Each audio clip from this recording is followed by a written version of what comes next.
So, hello. Today, I've got the pleasure of talking to Simon Sommer, who's the co-CEO of Jacobs Foundation, a Swiss-based philanthropic organization whose area of focus is so important to sustainable transformation.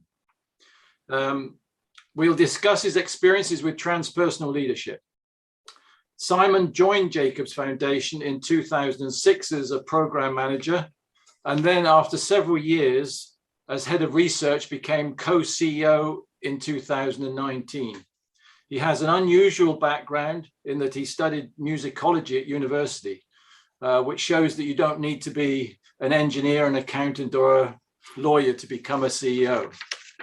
So, Simon, first of all, please tell us a little about Jacobs Foundation.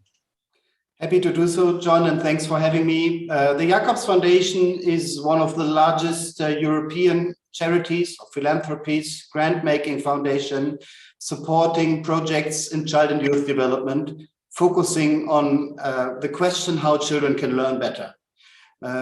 We have an endowment of about 7 billion Swiss francs. It's approximately the same in euros and US dollars currently, and can spend about 80 million Swiss francs per year on projects connecting evidence to action to system. So part of our work is research funding. We fund research on the basics of child and youth development and learning. We try to apply this work in collaboration with schools and action learning programs that we run together with schools.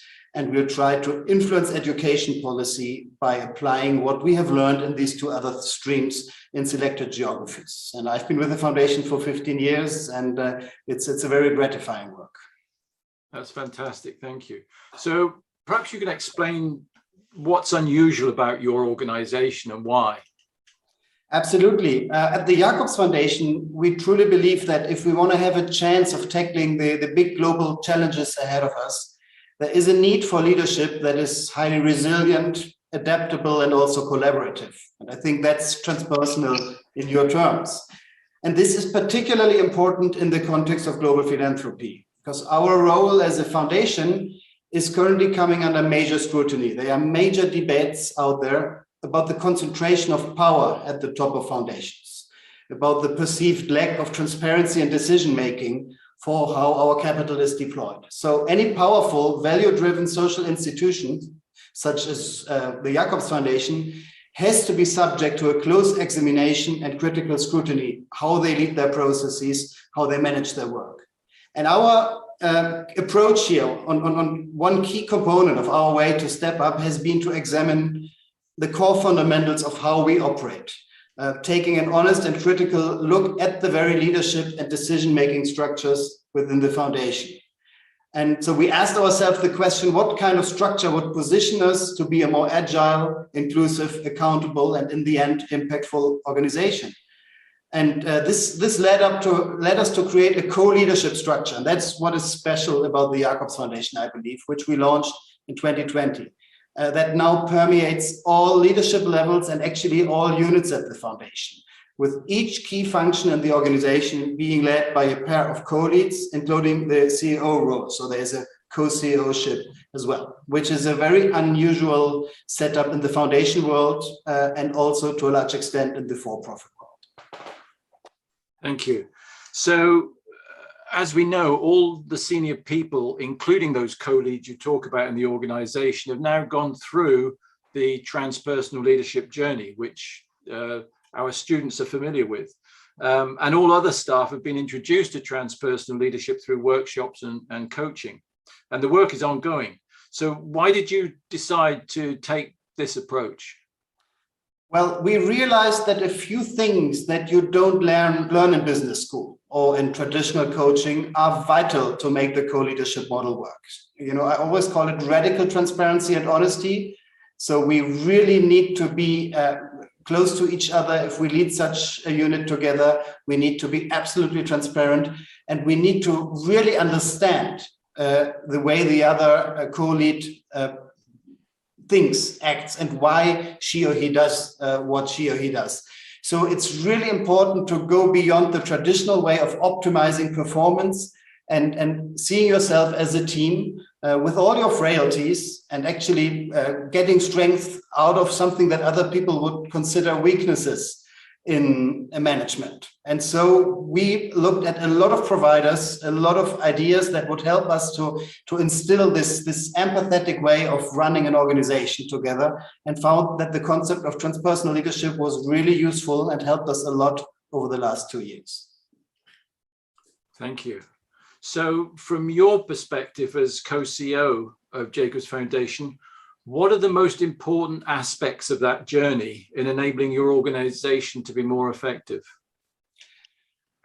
I think one thing that is really important is a combination of accepting your individual strengths and weaknesses that are there, right? We really need to understand ourselves better. And we have gone through the LEPA process that you have offered to all of us.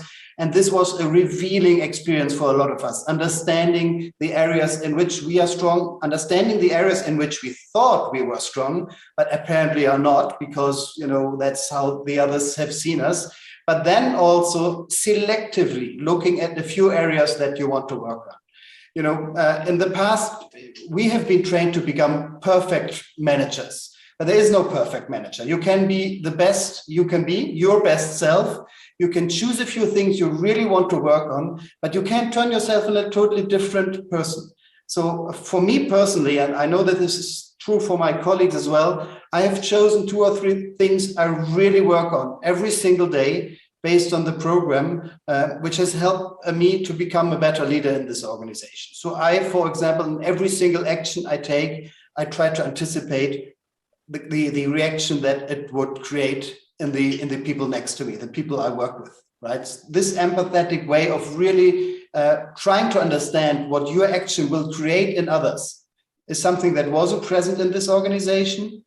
It is now really present, and it has been so important in the co-leadership structure. And let me also say, it has been so important during the last 2 years of remote management, because you miss such a lot of the interaction that you normally have. And one wrong word that you just say in a Zoom meeting without being able to talk to the person afterwards can really create something you really didn't intend to create. So this has been really helpful to also for us to get through the pandemic the way we did. So in terms of the organization, everybody always wants to know, so okay, so that was great, but what was the impact? What has been the impact? What do you feel has been the major impact on the organization as a result of all this development? So I'd say the Jacobs Foundation is a very consensus-oriented organization. It has always been a shared decision-making organization. It has now been much easier for us to also tell the team when things have to be done in a particular way, because everybody in the organization now relies on each other and also understands that we are not doing this for our individual, higher salary or success in the organization, but we are all contributing to a greater good. And if from time to time, you have to deliver strong messages or make problematic decisions, everybody in this organization still believes that nobody does it here in order to punish somebody else or to put oneself above somebody. And I think our decision making in total has the quality of our decisions have improved dramatically over the last 2 years. And that has in turn, has that made the organization more effective, do you feel? I do think so. If you look at the way, for example, our board has increased trust in the management, because we have also included the way we work with each other into the interaction with our board. And you know that these are always, very, very delicate interactions. I believe we have improved the quality of our work dramatically. Whether this translates into better learning outcomes is something we'll see in a few years only, because these effects have a huge time lag. So I'd be careful saying that this had an impact on the outcome dimension, but the input dimension, for sure, we have improved dramatically. So that's, I think, really important that these things, people often want very shortcut results on these kind of human interventions, and they take time to have their impact. Absolutely. This is something you need to understand if you work in an organization such as ours. You can work like hell for half a year, but you won't see any results. Sometimes you have to be patient. It's also something we learned, that we are not trying to show off internally and externally. We are just more patient now, I believe, than we have been in the past. Okay, that's great. Thank you very much, Simon. That was really some fantastic insights there. And I'm sure it'll give everybody who's listening some really good insights themselves in how it can be applied in their organization. John, So, pleasure. Thanks. Thank you very much indeed.